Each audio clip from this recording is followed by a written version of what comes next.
syuting terakhir di Taraju ya, kita kembali ke lokasi pertama yaitu di Taraju sendiri, itu tanggal 18 November 2018 ya. Ini menarik sekali, 18 11 18 ya. Ada yang menarik ya, saya pernah menjanjikan kepada anak-anak untuk membuat properti rumah Tuan Bowen. Mereka menyangka kalau propertinya ini seperti rumah pada umumnya ya, seukuran rumah ya seperti itu. Memang mirip rumah aslinya, tetapi skalanya saya rubah ya seperti itu. Nah, yang bingung saat itu bagaimana caranya rumah ini saya angkut ke atas gunung ya, ke Taraju ya.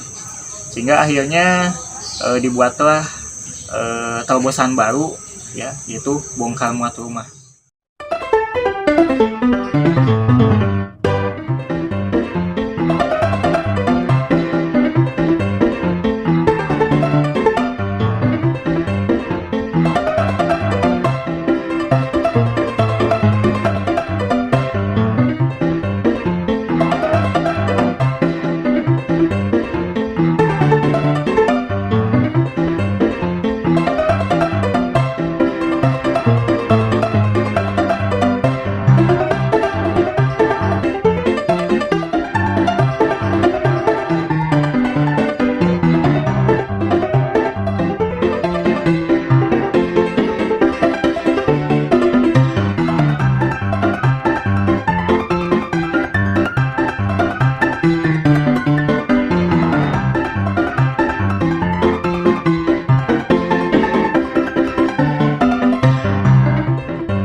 Sampai di lokasi sambil rehat dan ngobrol dengan Pak Dedi, saya merangkai rumah Tuan Bowen ini dan hasilnya sangat memuaskan sekali ya. Nah, sesuai dengan syuting yang pertama, saat itu memang kami tidak tahu ya di lokasi syuting itu ada makam keramat. Kami hanya mendengar dari Pak Dedi bahwasannya di sana itu ada sebuah makam keramat yang dinamakan dengan Eyang Nilapati ya. Saat syuting pertama di Taraju, tepatnya waktu di kebun tehnya, tiba-tiba saya merasa sesak napas. Lokasi syutingnya kan sepi gitu, kita hanya ada kru sambawa saja yang di sana gitu. Jadi mungkin lebih ke perasaan sih, kayak merinding gitu. Lalu saya mencoba mengatur napas saya, tapi masih tetap saja. Lalu saya membaca ayat kursi dalam hati sepanjang syuting berjalan, dan napas saya terasa sedikit lebih lega. Kita melewati tempat ke lokasi syuting itu beberapa kuburan, kayak menarik. Contohnya ada hal menarik yang memang untuk orang awam tuh kayak ada sesuatu nggak sih di sini gitu. Saya sempat diganggu juga sih sama penunggu-penunggu yang di set lokasi syuting. Ya lumayan ada tantangan. Yang saya rasakan semuanya sama, cuma nggak leluasa karena syuting di dekat kuburan. Kayak yang lewatin kuburan kan tengah-tengah kebun ada kuburan gitu, terus pas saya ngelewat tuh kayak ada ngerasa kayak gimana ya, banyak orang siram, kayak kuburan kecil-kecil tapi nggak tahu sih dalamnya kayaknya kecil juga karena mungkin ya keterbatasan lahan, cuma hanya warga-warga situ yang tahu. Saya nggak mau sotoy juga sih. Itu dari awal masuk perkebunan teh tuh ada noni kalau nggak salah, noni Belanda, anjir gile apaan. Saya merasakan di lokasi syuting yang panen teh di situ, dan di situ saya merasakan apa yang aneh gitu lah ya. Waktu ketika saya survei ke sana dan ada sesuatu yang mistis bagi saya, terutama di kuburan tersebut. Itu saya langsung merinding. Saya merasa berat, merasa terganggu lah. Itu saya melihat ada orang itu, tapi cuma sepintas gitu. Di situ saya merasa berat langsung ini. Ngerasa aneh gitu dulu, jadi hawa-hawa di daerah tersebut teh mistis pisan, bahwa seolah-olah membuktikan bahwa di sini benar-benar ada dan nyata. Takut sih enggak ya, cuma kayak gimana gitu. Risih juga enggak, kayak ganggu. Ganggu gitu. mungkin cuma mau nyapa dong ya, say hi gitu. Saya merasakan aura negatif ya, Kok sensasinya beda gitu? seperti panas pada bagian pundak, panas juga pada bagian lainnya, Merinding Pak. seperti ada yang memegang kaki pada saat perjalanan. Tapi gak tahu, perasaan aja. Karena di tempat syuting itu dekat makam ya, dekat kuburan. Nah, ada pemain itulah ya, aktor yang mungkin terlalu sikapnya itu yang berlebihan, yang menyebalkan. Itu dia yang saya sebutkan tadi. Nah, efeknya apa? Efeknya yang menunggu tempat itu marah. Sebenarnya ada salah satu talent yang nggak sengaja, mungkin bukan nggak sengaja ya, kayak sembarangan gitu. Ada satu orang anak dari kru yang buang air kecil di tengah-tengah pegunungan itu. Ngomong atau kelakuannya yang mungkin mengganggu talent yang lain gitu. Sedangkan sudah ada instruksi dari Bapak Ami bahwasanya jangan sembarangan. Dia merasa terusik gitu ya, terganggu oleh orang tersebut. Dan pada dasarnya dia itu akan sedikit keras. Pemeran utamanya juga ya sama sih kayak saya, bisa lihat gitu. Tapi alhamdulillah tidak terjadi, karena saya tidak mau cara ini gagal hanya dengan satu orang. Karena mungkin saya juga pas waktu pembuatan film agak gimana ya, jadi saya itu kalau disebutin gimana ya, terlalu, kalau bahasa sudah itu terlalu getrak saya saat pembuatan film itu. Hal mistis itu hal biasa. Kenapa? Karena di sisi lain hal mistis itu bukan dari makhluk halus yang lain saja. Waktu saya editing di sekolah, karena sekolah kita juga rada-rada gimana ya, palingnya diganggu dari luar. Gak terlihat, namun keras itu hal mistis.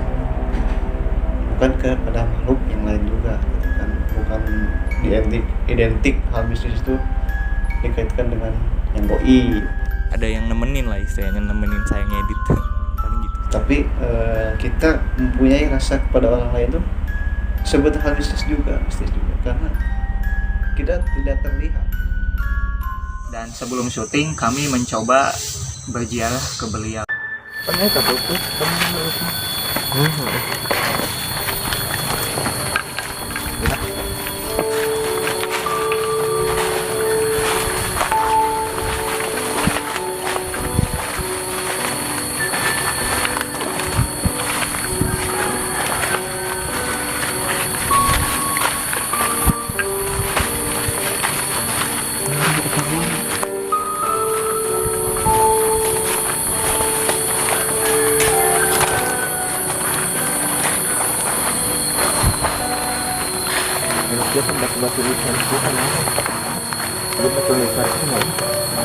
Batu nisan lagi.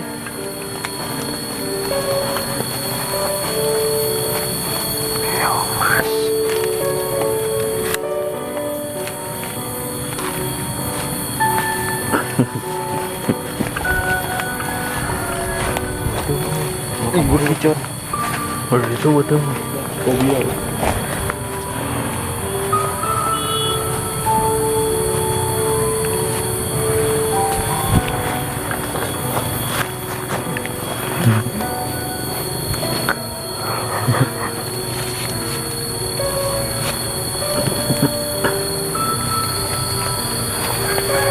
Kayaknya Tadi video tadi.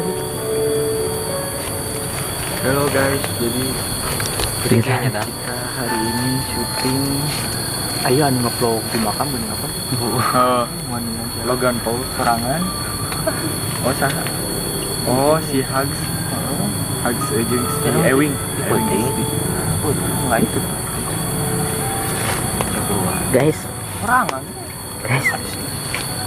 Kamera center sih. Ayo hari pun ayo. Cing. Apa?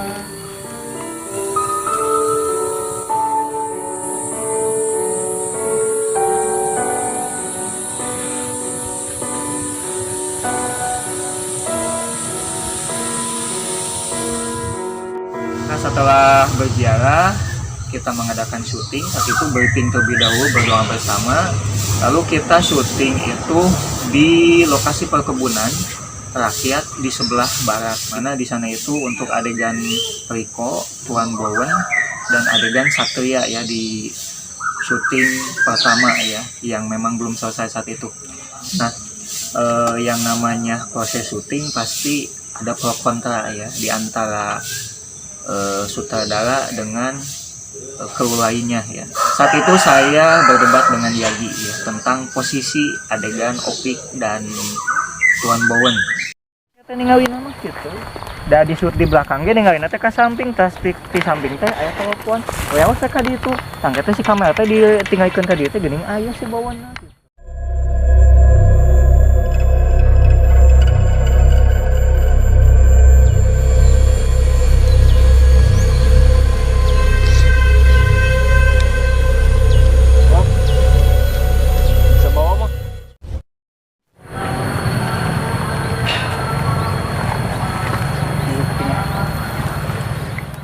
Dalam pembuatan film ini adalah lokasi filmnya itu dekat kuburan dan juga banyak sekali nyamuk yang mengganggu proses syuting, dan juga kita harus naik turun bukit karena lokasinya itu sangat jauh dan tidak bisa motor masuk ke dalam lokasi syuting tersebut.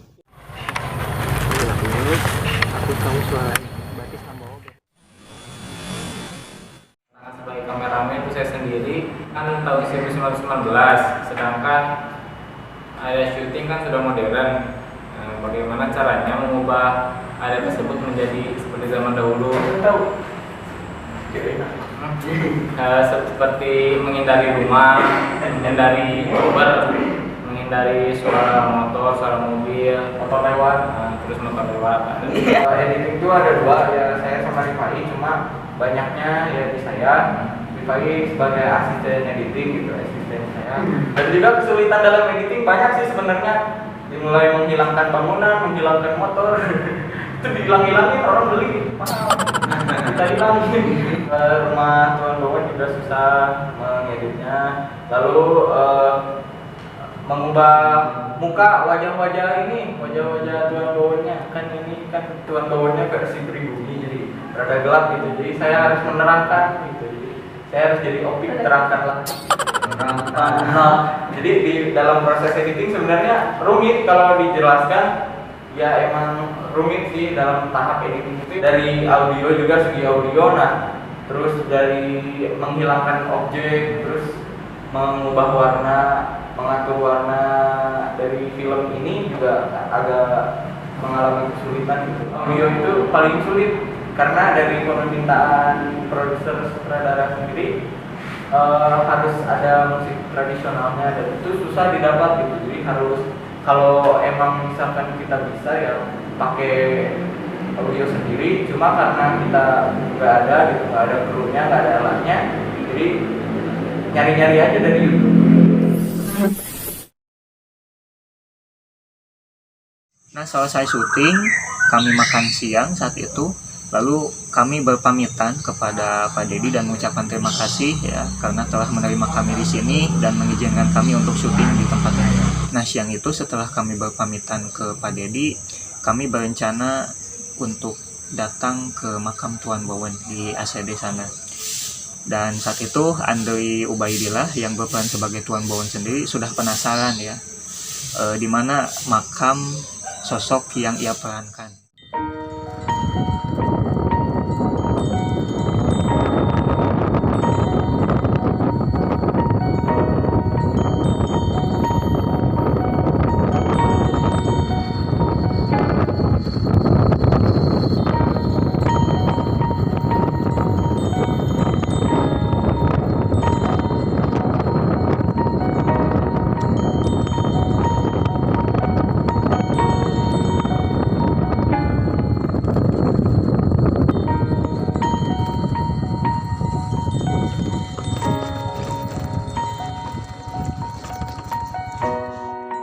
Sampai di sana saat itu Sambawa tengah berkabut ya karena memang hampir menjelang sore ya.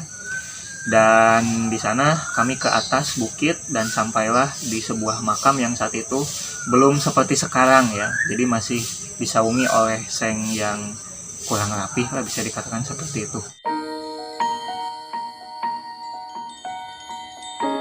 Karena kami berdoa pada umumnya untuk leluhur yang telah berjasa membangun perkebunan teh ini ya. Lalu di sisi lain saya menceritakan bahwasanya dari sinilah kita awal menciptakan sebuah karya ini, yaitu film Sambawa Satria Pegunungan.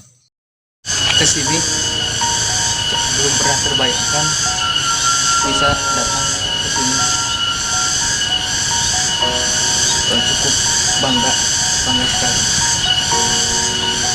untuk bisa memerankan sebagai Tuan Bogor.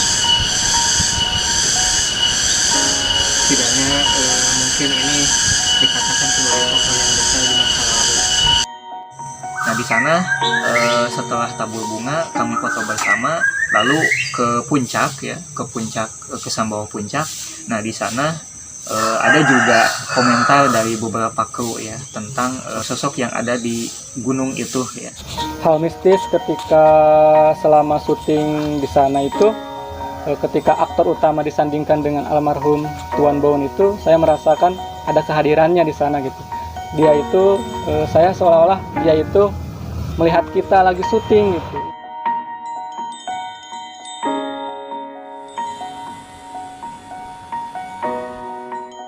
Jam 3 sore kami lanjut ke lokasi terakhir, yaitu ke Bulujul. Di Bulujul ini sebetulnya itu dahulunya merupakan lokasi yang direncanakan untuk syuting kami, yaitu adegan ketika Satria memungut biji teh ya. Dan di sini Rizman sendiri penasaran dengan pohon teh yang usianya hampir 100 tahun dan tingginya itu hampir 3 meter. Dan saya perhatikan bahwasanya nah inilah yang menginspirasi lahirnya cerita di dalam film ini.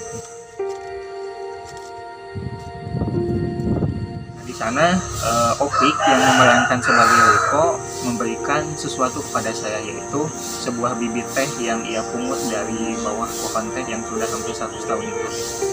Dan bibit-bibit itu juga diberikan oleh Andri, oleh Bagus ya, dan juga rekan-rekan yang lainnya. Dan setelah itu kami pamit karena memang hujan akan turun saat itu dan memang itu tidak baik untuk kami ya. Dan alhamdulillah syuting pun selesai. Saya berharap semoga perjalanan panjang ini tidak sia-sia ya, dan dapat menghasilkan sebuah karya yang abadi. Karena karya yang abadi ini akan menjadi pembelajaran bagi generasi selanjutnya ya. Pesan dari saya untuk teman-teman, jika teman-teman ingin membuat suatu film, buatlah film itu dengan sungguh-sungguh. Berkaryalah sebisa mungkin kalian. Dan buatlah karya yang bisa diterima oleh masyarakat. Karena suatu keberhasilan sebuah film itu, di mana film itu bisa bermanfaat bagi yang menonton dan menjadi pelajaran bagi yang membuatnya. Coba deh karya kalian itu dipersiapkan dari awal. Misal kalian mau buat film, scriptnya disiapkan dengan matang, jadi nggak ada hambatan. Jika bahwa kita masih bisa berkarya, jangan pernah berhenti berkarya. Walaupun kita harus banyak diam di rumah, kemana-mana harus menggunakan masker. Semangat dalam Jangan pernah berhenti berkarya. Mari kita pertahankan dan lestarikan budaya kita. terus berkarya, tetap semangat dan jangan pakai sejarah. Kita usaha, doa, dan bersyukur. Tetap berkarya sama kalian masih mampu. Jangan dengerin kata orang. Mau berkarya aja terus. Jadi meskipun jelek, itu kan buat jadi tolak ukur kalian. Kedepannya bakal lebih baik. Buatlah karya kita sendiri. Jangan copy paste karya orang lain. Karena kita tuh diberi apresiasi tuh atas karya kita sendiri. Giatlah dalam belajar. Saya merasakan dengan akibatnya jarang belajar itu malas belajar itu. Setidaknya melakukan sejarah, buktikan bahwa kita bisa berkembang dengan sejarah baru di Indonesia. Asalkan itu karya kalian sendiri, it's okay. Jangan berhenti berkarya. Jangan pernah berhenti untuk berkarya. Jangan pernah melupakan sejarah. Jangan pernah melupakan budaya kita. Love yourself. Jadilah diri sendiri, cintai diri sendiri, oke? Tetap semangat, terus berkarya, dan jangan lupakan sejarah. Jangan menghilangkan sejarah. sejarah kita. Kita jangan melupakan sejarah. Jangan melupakan rekan sejarah, khususnya di Tasikmalaya. Kita hidup karena adanya sejarah. Leluhur kita itu sama persis hidup kayak kita sekarang. Akan tetapi berbeda zaman aja. Jika kita melupakannya, suatu saat nanti sejarah tersebut akan terlupakan oleh zaman. Hidup tidak akan lepas dari sejarah. Semoga bisa memanfaatkan kebudayaan.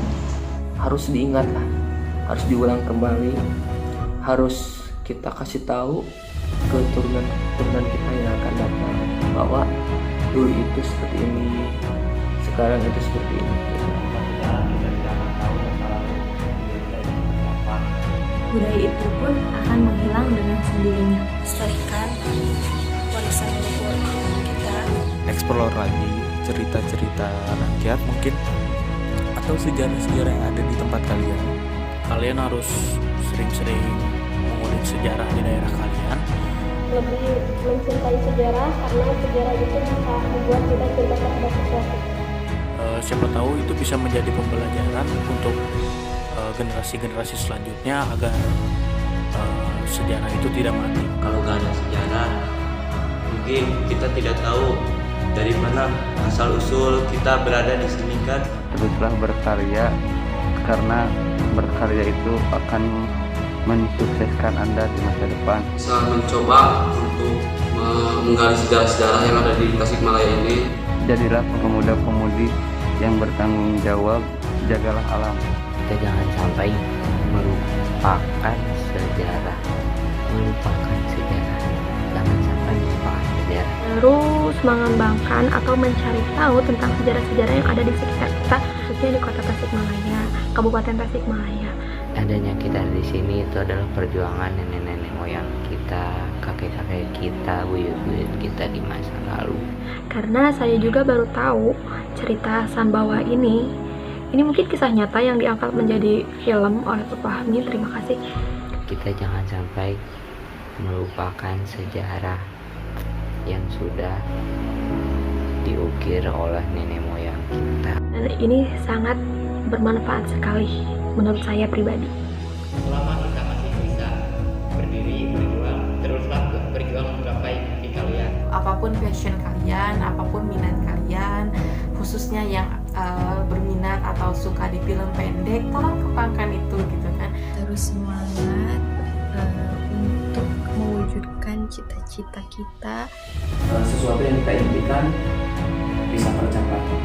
Giatlah belajar, gapai cita-cita kalian, bahagiakan orang tua kalian. Jangan putus asa, buktikan bahwa kalian masih bisa untuk melanjutkan dari apa yang kita buat. Intinya, stay fokus and fokus kerja. Kalian bisa mengambil hikmah dari film yang kami garap. Kita harus menjaga lingkungan lebih bersih, lebih baik. Masih banyak sekali akses yang bisa kalian lakukan untuk menyebarkan atau menunjukkan kalian. Bisa menerapkan ke kehidupan sehari-hari. Jadi kita harus saling menjaga lingkungan. Buat teman-teman saya yang dulu syuting, mungkin bisa disempatkan nanti diatur waktu buat ketemu. Ya mungkin sekarang semakin susah, dan saya juga termasuk orang yang susah untuk mengatur jadwal. Mudah-mudahan menginspirasi generasi muda untuk menciptakan karya-karya film tanpa melupakan sejarah tempat di mana ia lahir atau berpijak. Semoga kita semua bisa membuat proyek film bersama lagi. Semoga kalian sukses semuanya dan kita bisa lagi bertemu di lain waktu. Tetap bersyukur. Semoga sejarah tidak akan pernah Selalu buat kalian semuanya, semoga terhindar dari mara bahaya. Assalamualaikum warahmatullahi wabarakatuh. Dah. Billahi taufiq wal hidayah. Wassalamualaikum warahmatullahi wabarakatuh. Sampurasun. Sampurasun.